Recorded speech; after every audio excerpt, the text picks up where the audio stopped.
5207 ये नंबर है, यानी आपके विकेट। तो ये जरा बताइए, क्योंकि ये थोड़े से क्रेजी नंबर है 50 ओवर्स क्रिकेट में। देखिए, मैं अपने टर्न का इंतजार कर रहा था क्योंकि बहुत लंबे टाइम से वेट कर रहा था। वाइट बॉल ज्यादा खेल भी नहीं रहा था। जब चांस मिला तो जब ऐसा स्टार्ट होता न्यूजीलैंड के अगेंस्ट ही स्टार्ट हुआ था क्योंकि तो एक ही चीज दिमाग में है कि वनडे क्रिकेट में हम लोग बात करते हैं वेरिएशंस की और बहुत सारी बातें करते हैं और बाउंसर स्लोअर, लेकिन वो एक टाइम से काम करता है क्योंकि मेनली नई बॉल से आपको जगह से ही आपको विकेट मिलेंगे। तो मैं वही हमेशा करता आया हूँ। जैसे मुझे स्टार्टिंग में जो जॉब दिया जाता है, जो रिस्पॉन्सिबिलिटी दिया जाता है, वो हमेशा मैं नई बॉल से वो प्रेफर करता हूँ कि ऊपर से मैं आउट करूँ।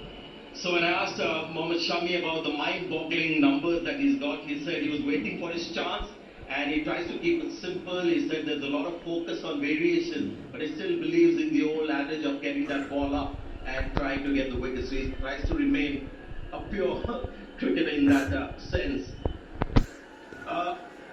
7 विकेट और उसमें भी ऐसे विकेट्स हैं जहां पर न्यूजीलैंड तो आपने कुछ चांस ही नहीं दिया। Starting with Conway, Rachin, Kane Williamson, Daryl Mitchell, Tom Latham, उसके बाद आपने जो लास्ट विकेट भी लिया, तो उसके बारे में जरा बताइए। केन विलियमसन का जो टर्निंग पॉइंट था, जो आउट किया आपने, उसके बारे में बताइए। पहले तो उसका कैच छूटा, वो बहुत खराब लगा मुझे क्योंकि उस मोमेंट पे कैच नहीं छूटना चाहिए था। लेकिन उसके बाद भी कोशिश यही थी कि रन काफी लगे हैं बोर्ड में, तो ट्राई कर सकते हैं आप। पेस ऑफ किया, शॉट खेलने को वो भी देख रहे थे, तो एक चांस था कि अगर पेस ऑफ करते तो शायद एयर में रह जाए। तो वो एक चांस लिया था केन विलियम्स का, तो वो सक्सेस हुआ। So when I asked him about all the important wickets, especially of Kane Williamson, now Mohammad Shami thinks he was a little disappointed that there was a catch dropped, but fortunately for him the slow ball was working and yeah, he was very happy to get that wicket. एक बहुत अजीब चीज जो आज हुई, due ज्यादा हमने देखा नहीं, तो कभी कभी 300 के करीब पहुंच जाती है टीमें, लेकिन उसका कोई खास आपको फायदा हुआ कि हमने अभी तक मैं नहीं देख रहा हूं कि कुछ ज्यादा ड्यू है। नहीं, विकेट ऐसा टाइप का बना हुआ था। आपने देखा था कि दोपहर के टाइम में भी इतने रन लगे हैं बोर्ड में, तो शाम में एक डर था कि ड्यू आ सकता है, लेकिन नहीं आया क्योंकि मेरे हिसाब से घास भी शायद थोड़ी अच्छी काट रखी थी।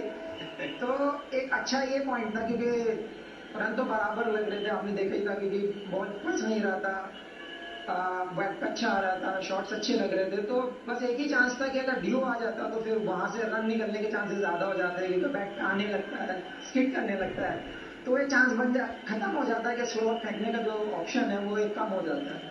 So when I asked him about the dew not coming in and whether that helped him in his bowling, he said maybe the way the grass was cut, the slow ball was working and that allowed him to have a second line of defense in the way he handled the situation. Finally, just how does it feel in a big match like this?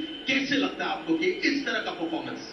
Amazing है क्योंकि इतने बड़े platform पर और जो world cup के लिए आप खेल रहे हैं, कंट्री के लिए जब आप खेल रहे हैं, और वर्ल्ड कप का जब सेमीफाइनल सिचुएशन हो, क्योंकि लास्ट 2 वर्ल्ड कप में भी 15 और 19 में हम लोग बीच में ही लटक गए थे, बीच में हार गए थे हम लोग, तो वो बहुत डिसअपॉइंटेड था।